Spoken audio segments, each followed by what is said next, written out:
Здравейте! Днес ви представяме седмото поред поколение на легендарният спортен седан BMW серия 3.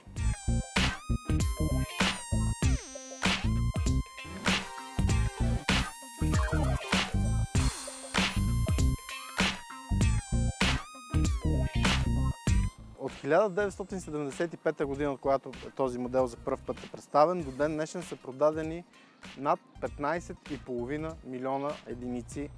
Автомобилът е еталон за пътно поведение. Когато се каже BMW серия 3, се има предвид уникален контрол и уникално пътно поведение. Хората, създали седмото поколение на серия 3, казват, че той има три основни акцента: дизайн, динамика и технологии.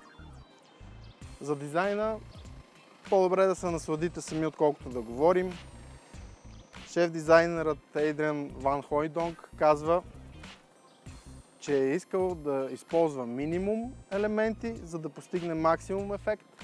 И всяка една линия и всяка една форма в тази кола е по-остра в сравнение с предишния модел. Въпреки това той е изключително изчистен, стилен, минимализъм към невероятния динамичен ефект и излъчване, което е постигнато.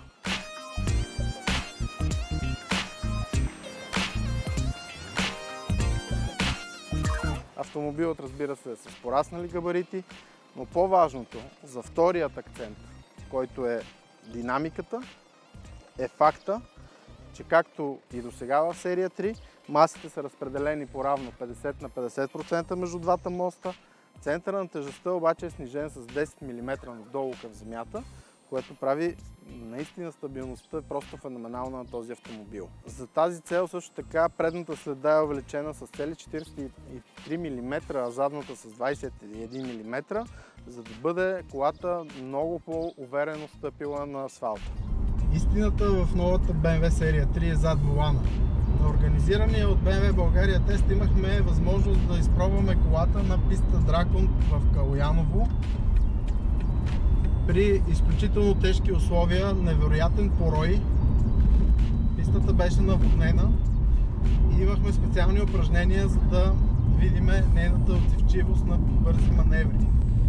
Тази кола направо изумява с контрола. Гледайте там, където иска колата да отиде, където искате да закарате колата.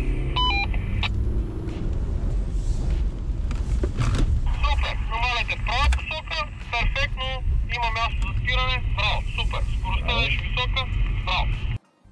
По-важното обаче е, че якостта на карусерията е много чувствително увеличена. Цели 50% по-устойчиви на усукване в сравнение с предишното поколение. Това, нали знаете какво означава в завоя? Завивате и колата следва мисълта ви, не следва траекторията на волана, няма огъвания, няма такива коремни упражнения. Штрак, контрол невероятен, просто изключителен.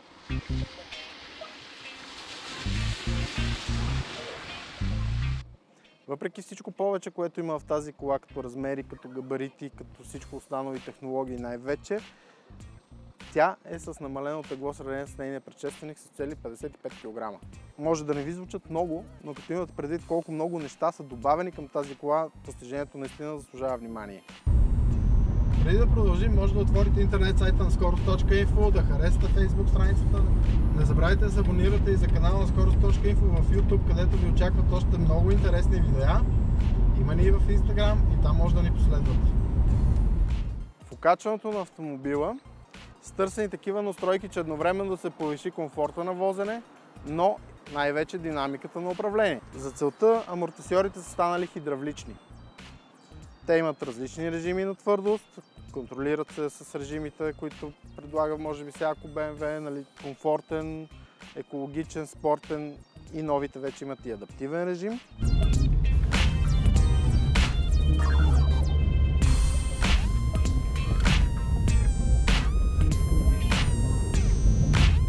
Комфорта на возене, сега не бих казал, че като за бизнес седан. Той е много добър, Разбира се, тази кола в случая с M спортен пакет и с по-ниско профилни гуми, но комфорта е по-скоро пътното поведение е стегнато и динамично, отколкото комфортно. Никой обаче не би се разсърдил за това нещо, особено ако е зад волана.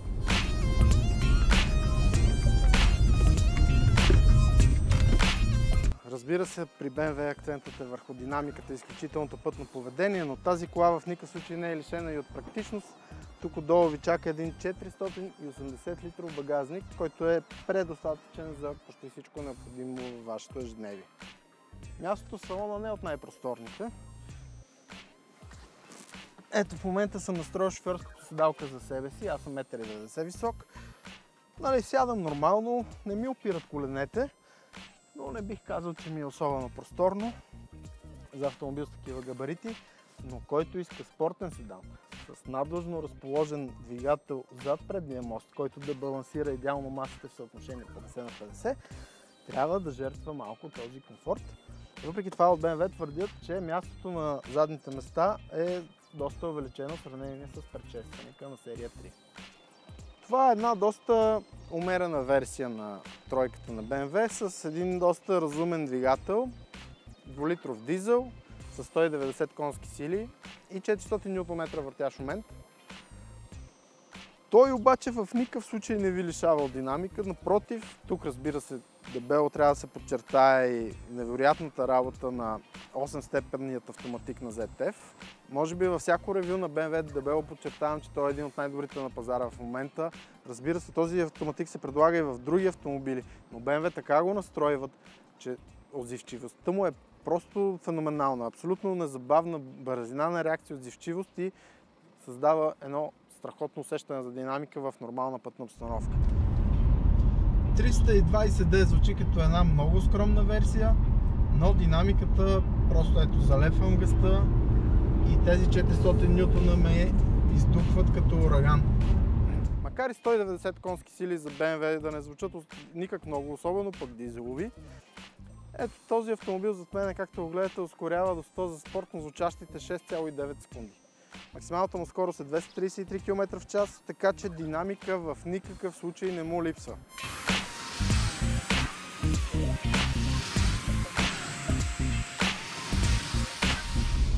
И на фона на тази прекрасна, направо вълнуваща динамика, която този малък мотор предлага, виждам на таблото разход на гориво от 7,2. BMW обещават, тази кола ще гори между 5,7 и 6,2.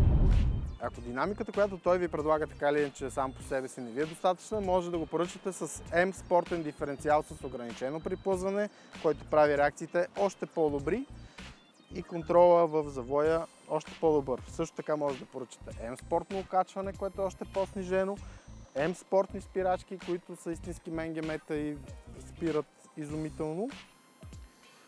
Фаровете, в момента това са LED фарове, но за първи път в този сегмент може да поръчате и лазерните фарове на BMW, които имат обсек от 530 метра напред и се движат според трафика. Ако има насрещен трафик, не го заслепяват, светлинният сноп се отмества и дългите никога не се гасят и са много, много добри.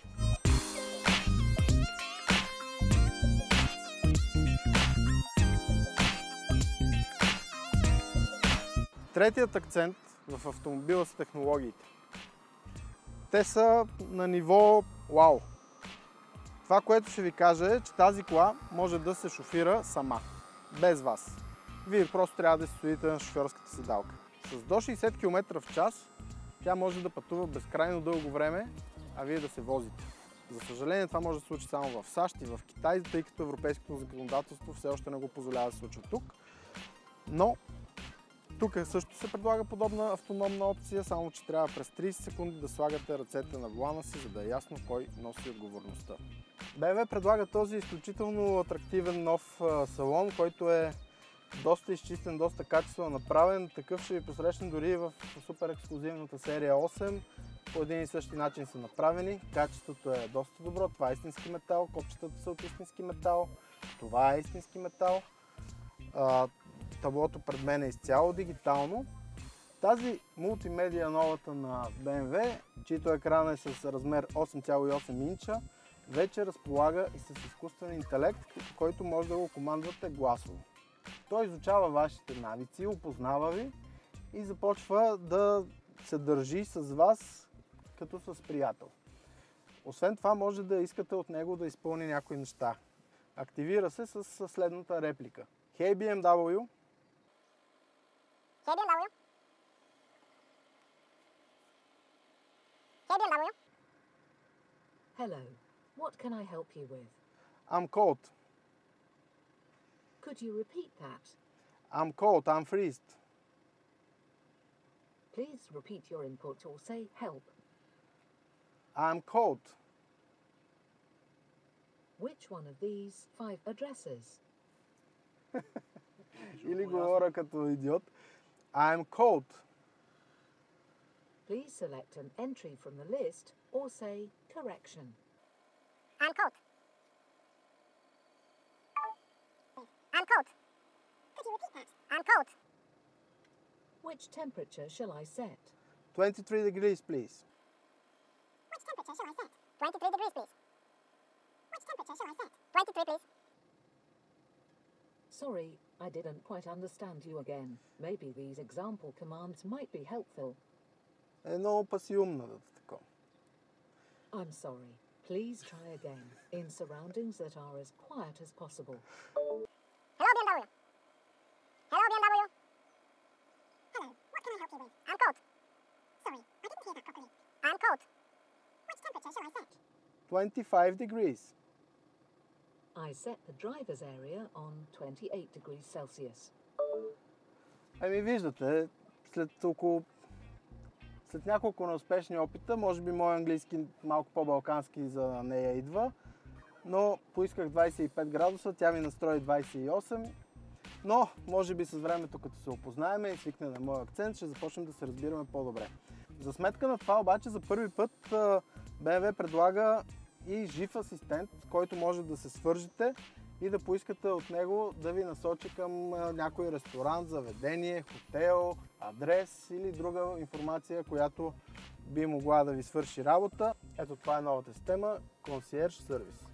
Избираме я, звъни.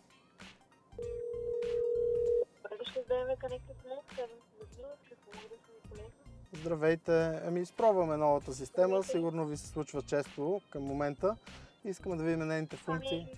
Услугата е 24-часова услуга, която предлага персонализирана навигационна помощ, обща информация като трафик, време, информация за полети, ресторанти, също така резервация за хотели, ресторанти и полети. А бихте ли могли да ми настроите примерно някакъв адрес на навигацията от дистанция? Или... Да, разбира се.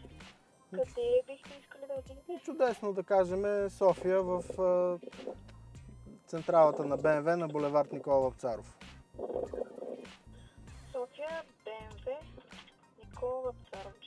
Само за секунда. Just a second, of course. Да. А вие сте от 9 часа до 6:30 на български, след това трябва на английски, нали така? Или преди това? Да, по принцип да. На български трябва. Смисъл на български е до 9 до 5. Да, до 5. От 9 до 11, от 9 до 11 и после сме на английски. Добре.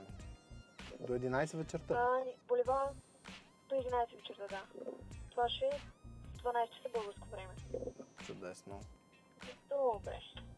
Сега ще го изпратя като GPS.